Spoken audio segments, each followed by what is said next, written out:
we have what we find a very intriguing session on the downsizing donut districts, and I would particularly like to welcome, Stefania Manca, I hope I pronounce all your names right, Maria Rauch, Ruba Saleh, and Adrian Hill in the panel. And we will we will make use of you in just a couple of minutes, maybe 10 minutes, not more, I hope, as I will give a kind of an introduction. And Johannes will be our eminent, let's say, all-round engineer, and also the one who will kind of push us to pose questions and answer questions and give insights and everything. So great. Right there. Now let's see all the papers. I think, yeah, I'll just start by trying to give a kind of introduction to what we mean, what we think about, what we intend with the downsizing district donuts.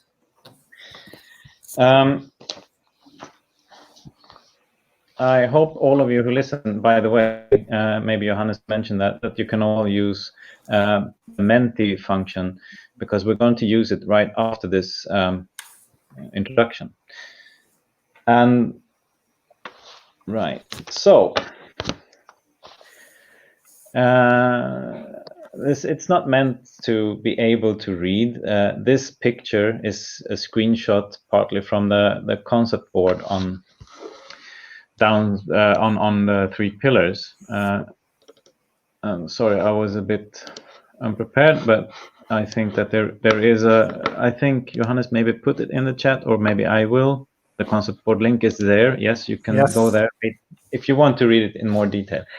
But kind of in a nutshell, why are we using these donut economy kind of oriented or conceptually thematic version of for this pillar? Well, one thing is that we had circular economy and nature-based solutions, green-blue infrastructures, and public space in kind of existing in the pillar, and suddenly in April, May, it kind of appeared in our various stakeholder consultations, in our dialogues, the concept of, well, the donut economy model. Not least, of course, there was a huge, how would you say, publicity around Amsterdam's COVID-19 recovery plan, or maybe not COVID-19 recovery, but the way the city of Amsterdam is using the donut economy model to kind of rethink and program the city's work on urban transformations, more or less. So for us, it offered by the kind of the signal from stakeholders and in different ways, a way of perhaps tying together circular economy aspects with nature-based solutions and urban design, public spaces, etc.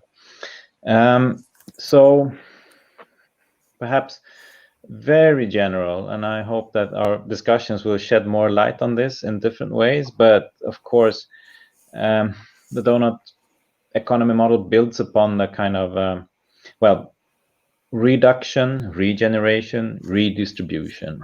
How to kind of overcome the more linear make, sell, waste flows that we have in cities and urban areas today. Of course, in a very kind of very simplified, the donut analogy comes from the outer and inner circle, the outer circle being represented by thresholds, limits to resource use in different ways on a planetary scale even, that one shouldn't overshoot. And the inner circle, which has to do more with societal welfare issues, education, human rights, etc., which one shouldn't trespass inwards, so to speak. I don't know if undershoot is an English conventional term.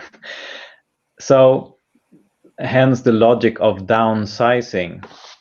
You try to minimize, try to kind of extend the societal welfare issues and limit the resource use. So next, please. I hope, yeah.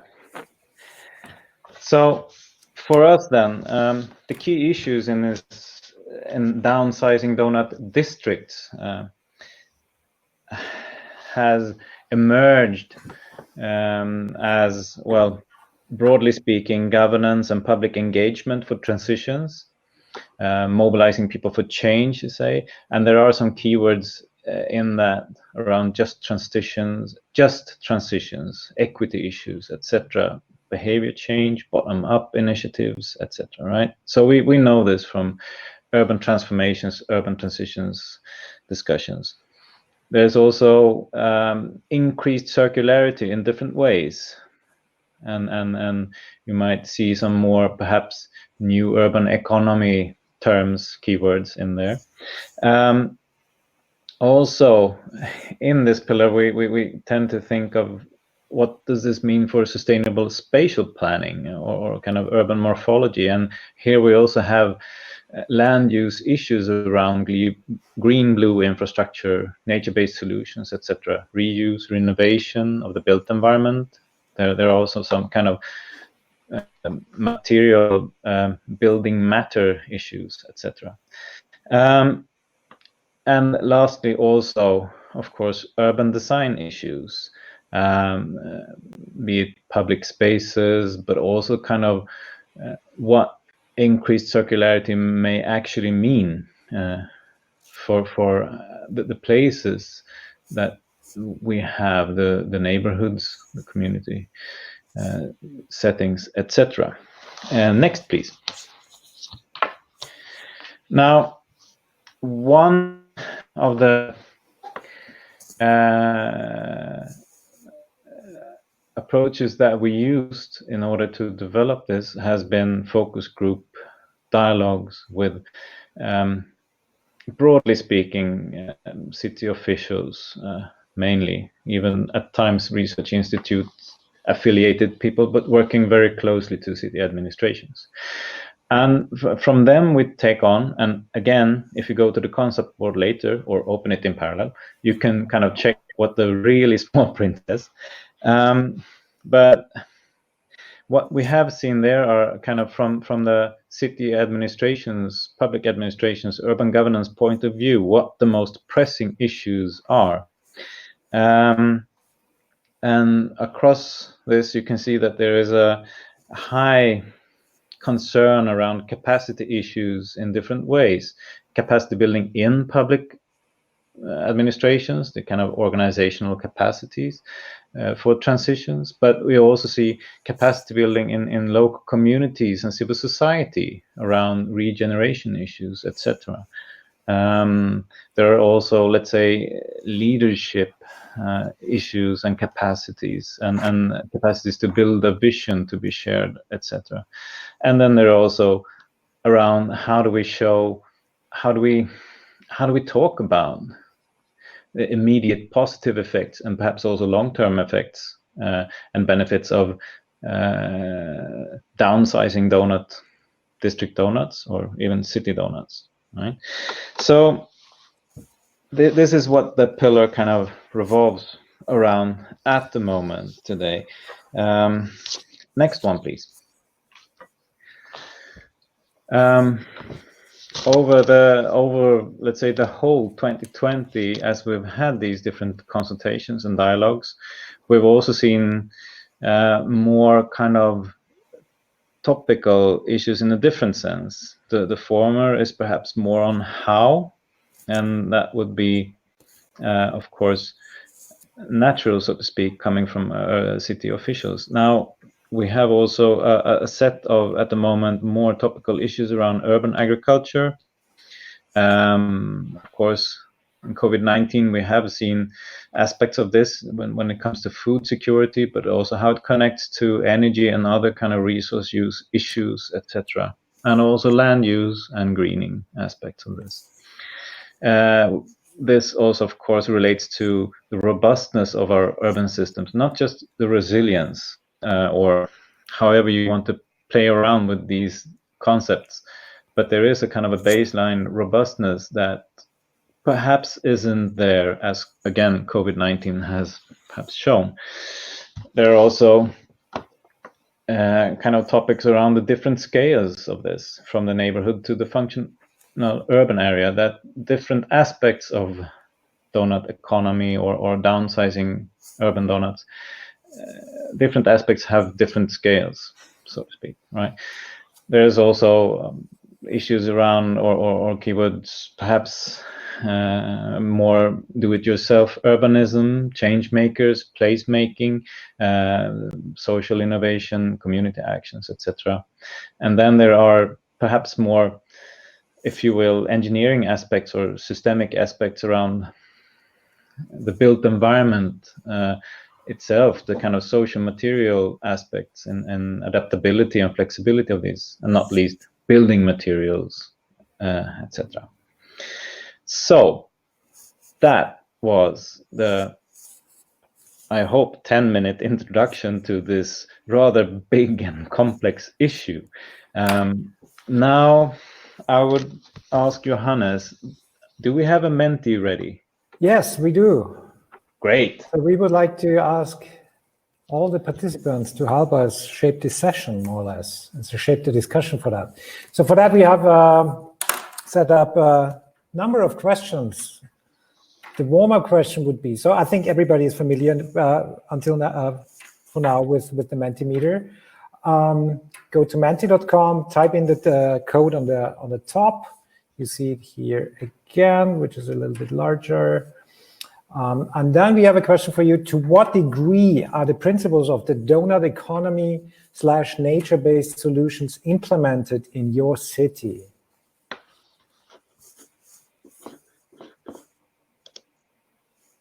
So we have about 70 participants in this session, so we should have at least a couple of more responses to that. So we see average is now 19.6, 20.1, not too high for now. Let's see, let's wait until we get some more in. But for now, it seems there is much to be done. There's much to be done. So we see, let me check this, a couple of votes or a couple of submissions which are about the 50%, but most of them are, let's say, below 30. Average being 23.8.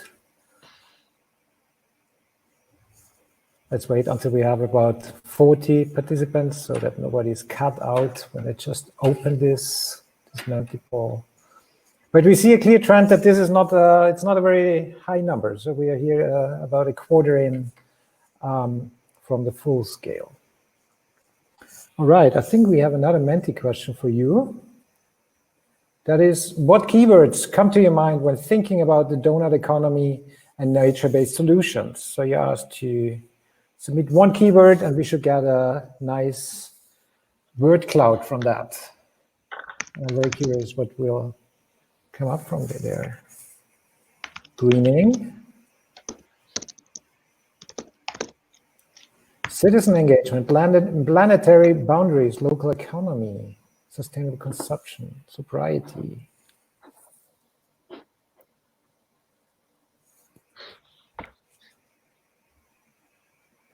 And we have greening in the center.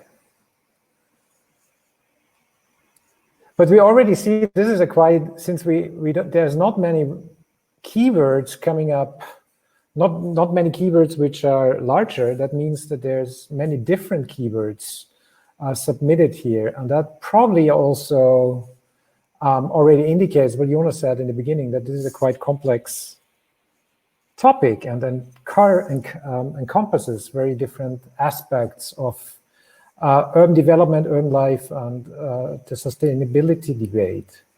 So we have a couple of, let's call, I don't want to call them winners, but a couple of words which came in more often: greening, circular economy, co-creation, and citizen engagement. We also have piazzas, so very parks, Sponge City, just to name out a few. All right.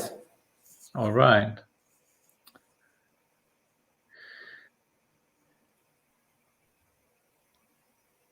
Good. Good. Then I go to the next, Jonas, right? Yeah. And now, again, I would like to invite the panelists, our distinguished panelists, each to perhaps make a 2 to 3 minute statement, if you wish. Shall I call you? Shall I start with, please, Ruba Saleh from the ICHEC Brussels Management School, please.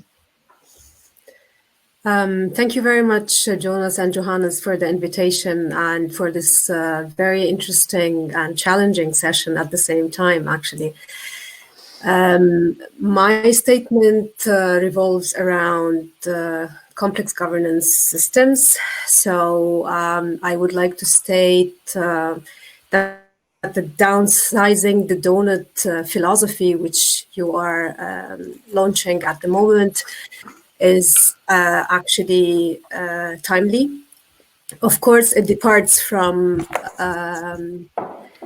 how do you say, a very important work of the 60s, which is the groundbreaking work of Jane Jacob, The Death and Life of the Great American Cities, where she focuses our attention about the quality of life at a smaller level.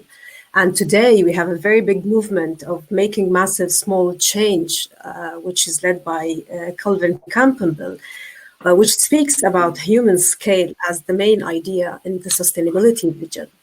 And actually, very recently, the European Commission published its important report about the human-centered city, which is very much in line with what we are speaking about today. The COVID-19 pandemic taught us and is still teaching us that effective governance is key issue during crisis situation. And this is the first crisis in many, during which we need to take urgent decisions and measures which are actually taken and being enforced at the local level. So cities' preparedness, response, and recovery from future pandemics and crisis in general will depend on a governance system. So we need to speak, of course, about a paradigm shift, not as a wishful thinking, but in terms of innovative approaches needed in order to have social and physical infrastructural development and social delivery achieved. So we need to speak about the redefinition of mandates, roles, and responsibilities of actors at the local level in order to enable that transition. Moreover, we need, of course, to discuss trust between communities and local leadership, which needs to be enhanced and strengthened through transparency, accountability, advocacy, participation, but also evidence-based practice and policy. Thank you very much. Okay, thank you, Ruba. I would like to go to Stefania Mancha, sorry, at the city of Genova. Manca. Thank you.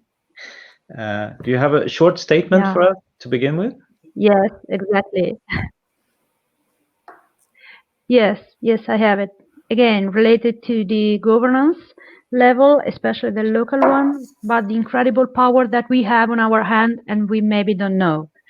And so Downut's economy, it is an incredible, powerful and inspiring path to better frame the local threshold and the main visioning. But I think that it needs to accelerate a bit to reach more ground appeal on pragmatic revenues and possibilities related to the multiplier effect and distributed on-field demonstration respect the local level and the local ability to reshape the future.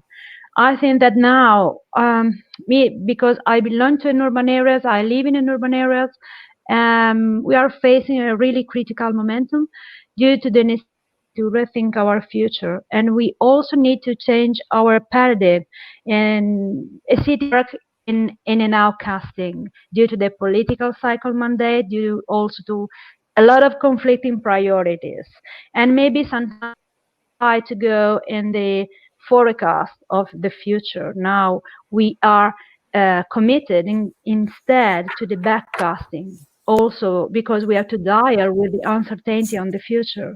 So we have to imagine the future, which future would be, which are the routes and the path to go further, the better one, and to avoid the worst one. So I think that the downsizing district donuts economy is is a really good and time effective momentum to try to find a way for the bigger city and the smaller cities working at district level to do something in a circular and in a green way, because acting with the acupuncture injection is easier instead of being main messages, big project. It's better to go further step by step with a smaller one.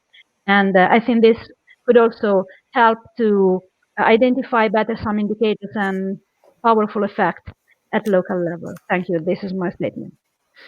Thank you, Stefania.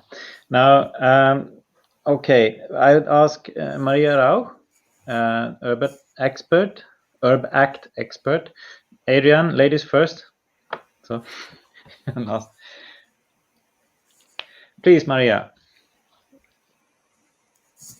No, microphone, please. It's now okay? Yes. Yes.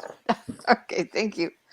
So this platform is new to me, because this is something of this pandemic, is that we get used to so many platforms with so many different things that it's a little bit confusing at the end. Yeah. Well, first of all, thank you very much for inviting me also to participate in the whole work of these sessions, because it has been really a very, very interesting experience to me, all these discussions. And I think that what you asked me was to do a comment in relation to what we have heard and about the main issues that were raised up. And I would like to highlight that from my experience in many countries and in many projects, the main issue to promote change is really the administration model of governance. Because what I see very often is that we have very good plans, we have very innovative ideas that when they come to the implementation, because we have on one side one structure that is absolute top-down and silos oriented, and we want with this structure to implement projects that are innovative, transversal, holistic, and so on. Sorry, something must not work, because it is difficult, because you have then in an administration, I can give you an example that when I was here doing a partnership, yeah, and this was supposed to be a holistic partnership, and at a certain moment, someone was saying to me, it's better that we don't ask him to be facilitator because he's from the cultural field and this is another counselor. It's not exactly the same of the social field. So this in a holistic approach. And this is exactly by these complex governance systems that we need, and to bring these transversal management systems, the metrics of working by projects that really are transversal. This is something that almost no administration is prepared for. And the other thing that I think it's capacity building is absolutely fundamental, because very often what happens is that we begin to implement this kind of things without bringing the people in this experiences, and they are absolutely afraid because this is understood like a threat to the system, to the people, and so they will be resisting, of course, and the silos will close even more. So I think that an approach like this has to be bottom up, has to be really engagement oriented, empowering oriented, and it has to be transversal. Because if it will not be like this, it will not work. And the other aspect, I don't know if I'm being too long. Maybe we can bring Sorry. in the other aspect later on in the discussion. Yes, no problem. Thank you very much, Maria. Now, Adrian Hill. Sorry, Adrian Hill at Latitude, please. I'll try and make it brief. I'll get straight to the point. Now, I think I'm probably the cynical optimist, or I'll take a cynical optimistic perspective maybe on this topic, and saying that the 21st century certainly is facing these two dilemmas, which is one, the environmental resources dilemma. Cities having a huge impact on the environment, and it doesn't seem like we're stopping anything. Donut economy, very good idea. Cities are also very unjust places and increasingly unjust places. Donut economy, very good idea. However, you can't have it all, right? And the donut economy is essentially exposing, as you said, Jonas, essentially wicked problems which could essentially paralyze cities if we get into them in too much detail. And to put it scientifically, it could be opening a can of worms. So in terms of downsizing donuts, what does that actually look like? It's probably going to mean that you're going to have to localize a lot more things. You're going to have to arrange and manage waste more locally, treat water, improve air quality, provide food, generate energy, deal with social equity, justice, ensuring that there's access to meaningful jobs, improve gender balance, and all that in one small space. It gets very difficult, you know, and especially when land values are of a certain constraint, and people don't necessarily like to share space with other kinds of activities which affect their quality of life.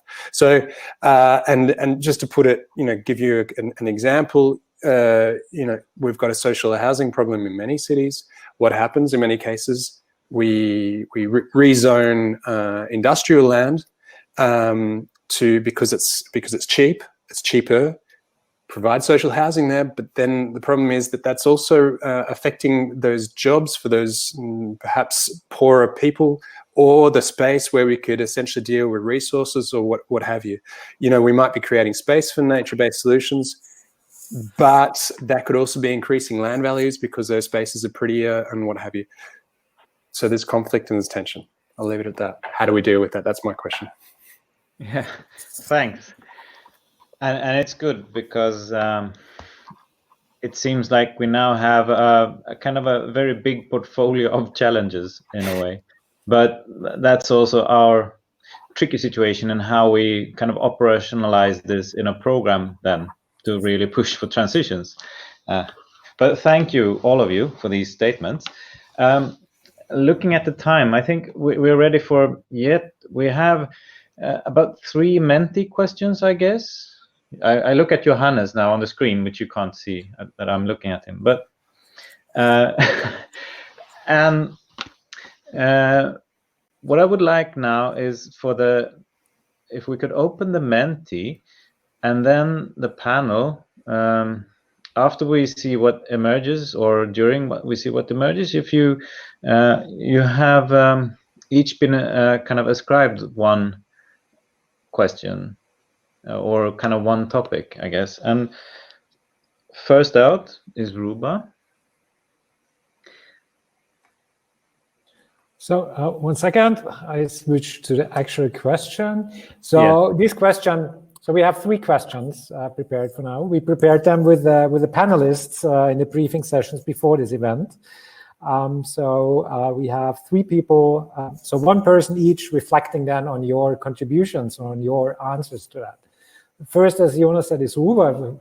And we discussed the question, the cultural and creative sectors are severely hit by the pandemic. And how far is capacity building, upskilling, reskilling the way forward? So what are your thoughts on that, everybody, for all the participants? So we see here again, quite some different responses, some very high ones, some very low ones, and some in the middle. Okay, very interesting, I find. What do you make out of that?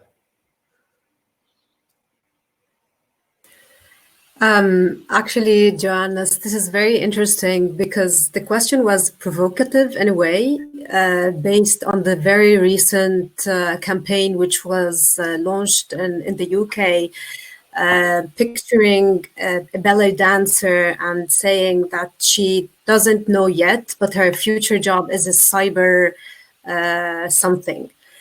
So the idea behind the question was that the digital transition will pose serious questions about what happens next in terms of low-skilled labor, but in many other fields as well.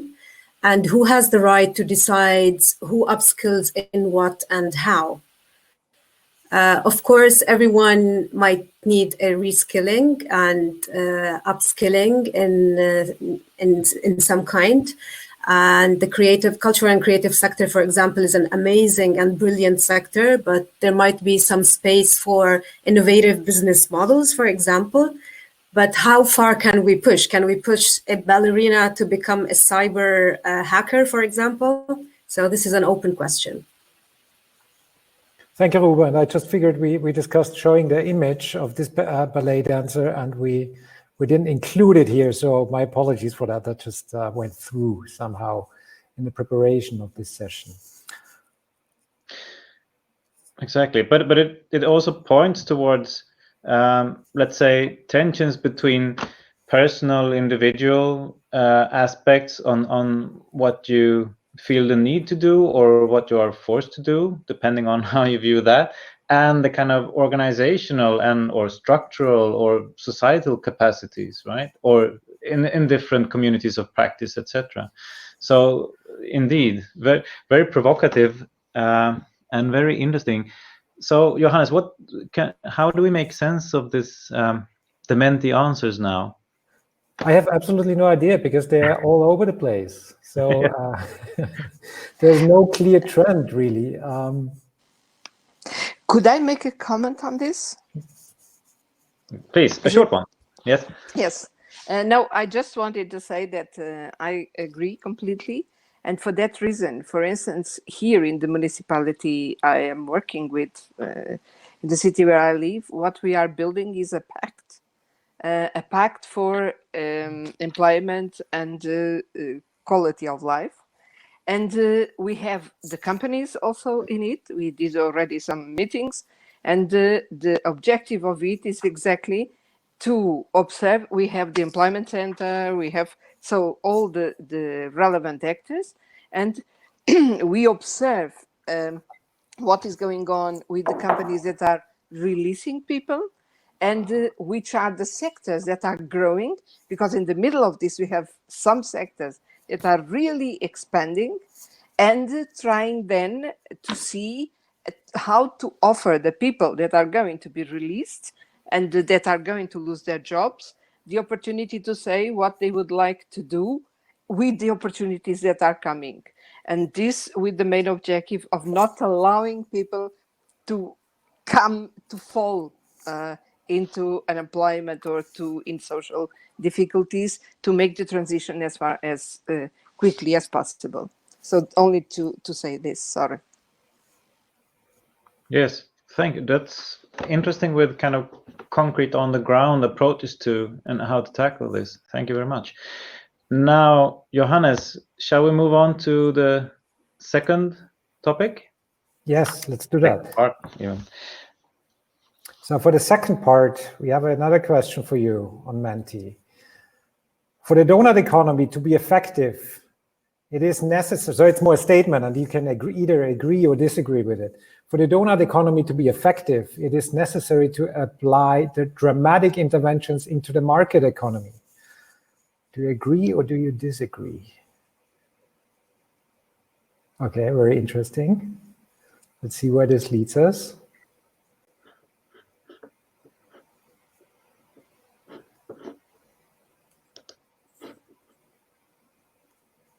Okay. Adrian, what do you make out of that? Well, it certainly shows that we're more European than American in this perspective. I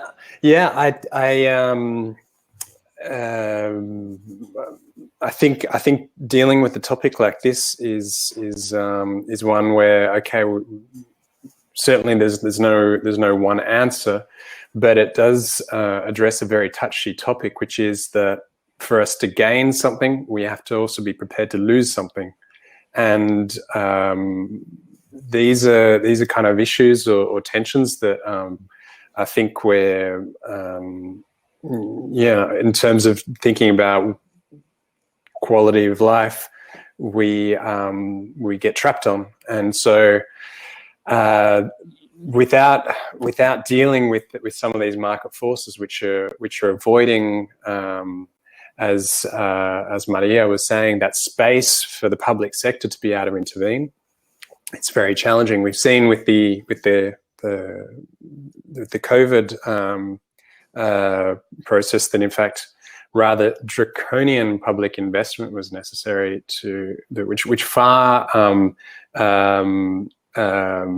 exceeded what was invested to deal with the 2008 economic crisis, and that, in fact, many people that probably in the past were quite, you might say, market oriented or right wing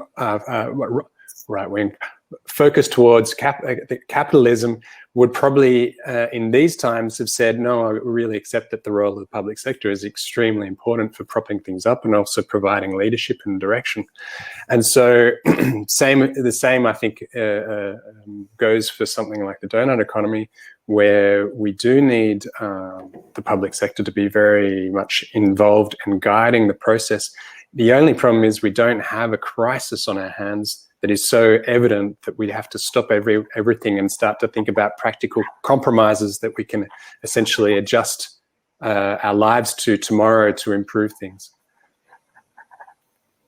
But it seems like most people would probably say, yes, we probably need to deal with the way that the market is heading right now to be able to move forward. I imagine that 3/4 of the general public agree with that. I think it also links to, if I may, to a statement made earlier today by Annalisa Boni, who said we can that we need more than just greening our economy, but actually there's more aspects to that. Otherwise, we will have the same situation and same equality again, and it will reproduce this kind of equality. Well, I think the greening is the low-hanging fruit in many cases, but the greening is often what's happening in front of your face, in front of your door. You know, it's improving quality of life, but that's the low-hanging fruit. But dealing with waste, not like dealing with perhaps having less of stuff, not being able to buy things as soon as they come on the market. Like trying to reduce your impact, but at the same time, while doing this, improving the resilience of local communities. There's a certain change in the way we do things, which could be fundamental, which is going to be fundamental. Mm-hmm. So would it be fair to say something like greening might be preparatory, but it's not the big leap? Greening could have a converse effect by actually improving real estate values and improving and reducing accessibility to the market in some cases, or so yeah, it could certainly improve quality of life in some cases, reducing air quality and stuff like that. It can also have an inverse effect, which can be problematic. So again, active management. Thank you. Thanks a lot. Are we ready to move on to part 3? If you ask No. me, Yeah. yes, we are. Oh, was a reflection slide. Okay, we skipped that. That's fine. And we're at part 3. And may I say something in between? Just I see that there is a lot of activity in the chat, but for once, being in this role, I'm not really into. I cannot really read the chat. So I was wondering if there's someone else from JP Urban Europe who may help us with that a bit. If there are any questions, practical questions, or places where we can just easily support with a link somewhere, just to see that through. So it's not that we're not interested in what you're doing in the chat, and please continue. I hope we can save the chat to have a look at that later on. Thank you. So please, Johannes. Yes, the third question, or the fifth question, if you will, but of the part 3. What is needed to go beyond, in brackets, simple monetary indicators when assessing impacts? Linked to the donut economy model and nature-based solutions in urban areas. Let's give it a second to submit your thoughts. While we get more responses, maybe we hand over to you, Stefania. What are your thoughts on this question? Because we discussed it before, and then maybe we can also refer to the answers which come in a Menti. Stefania, word is yours.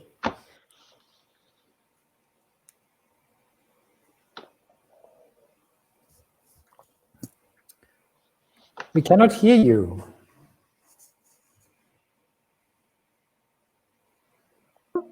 Yes. Yeah, now better. Yes, much better. Okay. Yeah. The dream of my husband, the microphone off, so he cannot hear me. So this was indeed an open question, because it is so different from a local level and also from a private perspective or public perspective. When we try to put a project, okay, and a big or small action on the ground, and you go to the politician, they ask to you, okay, which is the value of this? And the value, it is also incredible, because when you touch people, the well-being, the quality of life, it is something that is not so easy to monetize. And why we have to monetize everything? Because they are familiar with this language. And these are the politicians. When you go to the decision-making level, they instead want to measure the impacts of what you are doing in pragmatic and initiative, and also in the process. So they lose completely the issue in what they are investing time, why they are doing things, because they look only to the process. When you talk about instead this to the common ground, to the people, incredible, because the power of the people is that they are empathic, so they understand completely the issue, they understand what they want. The main losing value to the people is that they own have a look to the individual perspective. So we have to rebuild a bit the common value and the idea of the community. Exactly. Because exactly, this is the main phrase that is really interesting, and I'm happy to listen, also to see it, and also to listen to the common perspective. Because the communities and the value of the communities, it is something that is better understood in some place, but sometimes is losing in especially the big cities, the big context. Maybe the smaller one has more power, maybe less resources, but more power. And also there is the new wave is to trade off. We have to be aware what we are going to trade off. And also we have to measure everything. If the people are good and have a how can we say, if they live in an urban context or in a rural one or in a functional one, and they are okay, this context is prosperous, everything is good, okay. But which is the sacrifice that we have to do to have a future better for the people that will come, not for us, indeed, not only for us. So that's why the issue is, I see a lot of answer. And yes, happiness, health, wonderful. How to monetize this value? Indeed, not on the contrary, not with death. So we have to think about, because using also the indicators of a lot of frameworks, you have to count damages, you have to count losing life, you have to count all the negative part, and you never count the positive. So it is really interesting, this this question, because thinking to Doughnuts economy and applying that principle at local level, indeed you identify two thresholds.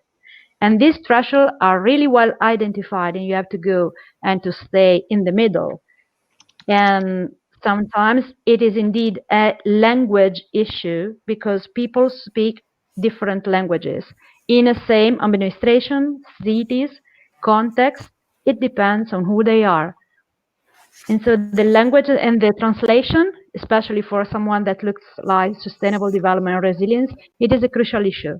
So we need new knowledge, and we need to translate it to all the parties. Hmm. A lot of a lot of Yep. insight. Yeah, quality of life indicators. We try a lot. And every time my major told me, what is this? No, I don't like this. This give me no insight. I need something more pragmatic. And so how to translate pragmatically the quality of life? Please help me, because sometimes it's not so easy. And the other main word, the revenue. Wow, a city, do a city has to have a revenue for everything it will do? Well, Yeah. Also during the COVID-19 now, the pandemic issue that we are all living. So we are all living in this strange world. The new normality, if I have to be honest, it is something that is not absolutely clear, especially at this at the political and decision-making level and so on. Maybe the people are more aware. And exactly what Adrian told before, we have to also trade off with indeed new kind of business model, something more localized, yes, and also some assistance to the people that have to change the business in a new one, especially in enterprises and also the private companies, and also the thing to the linear economy to the more circular one. This does not mean only managing waste in a different way. No, it means something really more specific on one hand, but holistic. And so coming back to the question, holistic with a top-down structure, how to deal with this? It is not so easy. all right. Thank you, Stefania. Something about necessary translations resonated something, and I started thinking about perhaps the new normal also in urban experimentation and the many small actions needed, and the kind of critical acupuncture, so to speak, that I think you mentioned, right? There is something to that, and of course, thanks a lot for all the Menti input. As usual, we are sitting in the back end then with lots of material.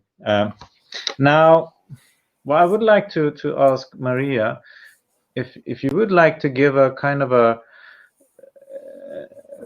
let's say a short wrap up for a couple of minutes, and then but also to invite the Adrian, Ruba, and Stefania later to also say something a couple of minutes after. We have about 9 minutes left, so 3 minutes, Maria. The microphone again. Okay, yes. Thank you.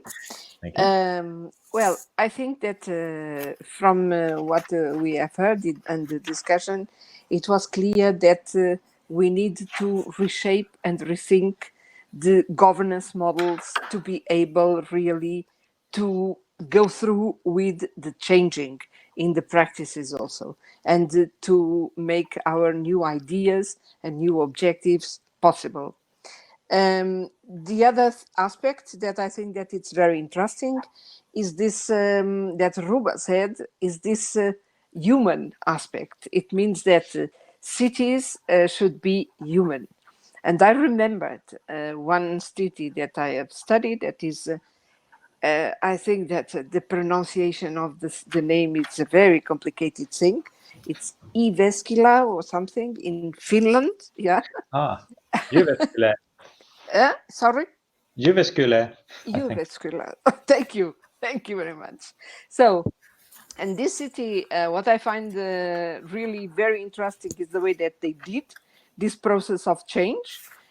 First, they have named themselves Human Technology City, meaning that they wanted that the innovation was the way forward, but not only centered in robotics or innovative aspects related with technology, but human-centered technology. And this makes the difference, like Ruba said. So, and the other thing that I like in this model is the step-by-step approach that you also mentioned.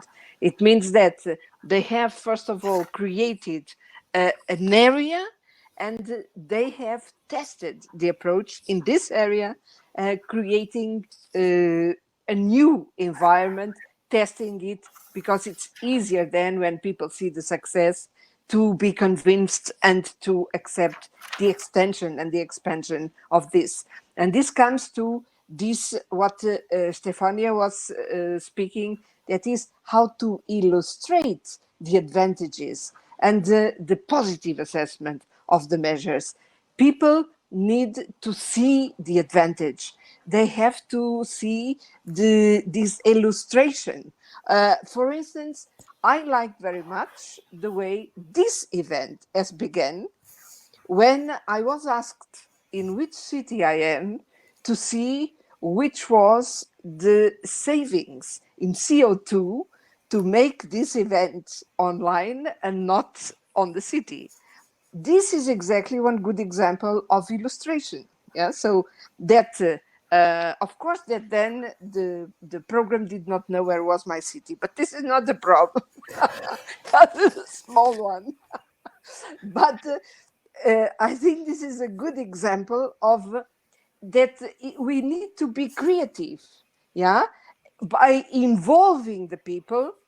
When we involve the citizens also and all the people, then they can give us ideas on how to be creative, to show them how this is going in the direction of what they find that it's good for them, their families, their children, and for their future. And I think that is the pragmatic way to go forward. Because if people don't see that this brings a positive effect for them and their families and the community, then it will be difficult to convince them to be part of it and to accept the changes, because it's natural that humans resist to challenge, to change. So because they feel more comfortable, of course, yeah. So in the old positions. So I think that this is a very important aspect, and this new knowledge that Stefania also spoke about, I think it's a very important issue also, because we need, I think it's maybe not exactly new knowledge, but new ways of adapting, of implementing the knowledge that is generated. So we need to think on this, and about what Adrian said, that's really these rules that we have followed in relation to the effects, this has to be rethinking, it has to be also rethought, because the multiplication effects nowadays have different rules as before. So we need to learn each day how things are developing and incorporate this knowledge in the next steps, because this is the only way to promote change, in my opinion. I would like only to say, to give an information, if possible, very shortly, is that in Portugal, it was yesterday launched a very interesting platform related with the SDGs, because I think that the SDGs is a good way of having references, because they really cover all the dimensions of the life. And what was done was, this is a platform for all the municipalities in Portugal, and each one, there are 56 different criteria to evaluate how the different objectives are being addressed. And every single municipality in Portugal it can have which is the situation in relation to all the objectives. And this platform is providing a city oriented and specific help at 360 degrees. It means to citizens, to companies, to municipalities, and they are working directly with the municipality to improve the achievements in relation to this. It is called SDGs Platform for Municipalities. So I think it's an interesting information. Thank you very much, Maria. Thank you. A bit more than 3 minutes, but it's okay. It's okay in the sense that there is a coffee break after this, and I'm getting stressed by the time. But I would like, for me, I can stay on 5 minutes, as we usually do in real conferences, right? So the panel, do you want to take the chance to take 1.5 minutes each? Give something very short. Who wants to start? Adrian? No? Okay. Stefania. Microphone. Yes. No, yeah. Every time I mute it, you know, the dream of my husband. Well, just a final thing. I think that in general, the local context has really, as I told you before, has an incredible power to reshape its context. Okay, as a municipality or a city or an urban area, we can do a lot of things. The issue is that we cannot do everything on our own. And especially on this field, we need a bit more reflection on which standard we have to use, which is the main dialogue, which are not the main actors that are at local level, but which are the others, and how to deal with the systemic risk that is associated to improving the Donuts economy principle at local level, and also which are the possible cascading application of this. So we need a bit more dialogue on this. That's why we are here building together, so this big framework and useful for the future, because this indeed is what we need. So not only the dialogue to the pleasure to dialogue, but the dialogue that bring us the instruments to do pragmatically things, and translating the main intent into programmatic initiative. And lastly, we absolutely are trying to abandon the linear economy to a more circular one, but it is indeed too sectoral, so not implemented the holistic visioning of the city. I think that like other cities, maybe some project, maybe some initiative, maybe some useful lighthouse, okay, but not at all the systemic, completely approach. So this is my final, reminding also for myself to go forward in learning and then teaching, but prior learning. Thank you very much. Great. Now, Ruba, do you have something, or do you want to? Yeah, well, if I may, just in a tweet, I wanted also to emphasize on the fact that When we speak about the circular economy, we very frequently happen to speak about very technical issues related to waste management or mobility or building or whatsoever. But we forget about speaking about the regenerative culture itself, how to regenerate human relationship, how to speak about solidarity and local collaboration. And I think this is the cornerstones of the new philosophy in order really to make our places more livable and more human. And finally, to link with the wonderful insights that were expressed by all the panelists, I believe that there's space to make a link with UNESCO's historic urban landscape approach, where we can capitalize on the existing cultural capital and intangible values of the places and what are the current and contemporary needs of the stakeholders. So this is it for me. Thank you very much for everyone. Thank you. And once again, the panel, Stefania, Ruba, Adrian, Maria, and also Johannes, thank you a lot. Thanks to all of you who also listened and actually engaged a lot in the Menti. This is crucial for how we really need to be doing this, I guess. Also perhaps to keep the dialogue and the exchange open, even with the cynical statements or the critical reflections as well. Otherwise, we probably cannot grow in a circular fashion, not linear. So thanks a lot for this, and see you back in the, I don't know, the main area, the next item on the agenda. Thanks a lot. See you later. Thank you so much. Thanks. See you. Bye. Thank you. Goodbye. Goodbye.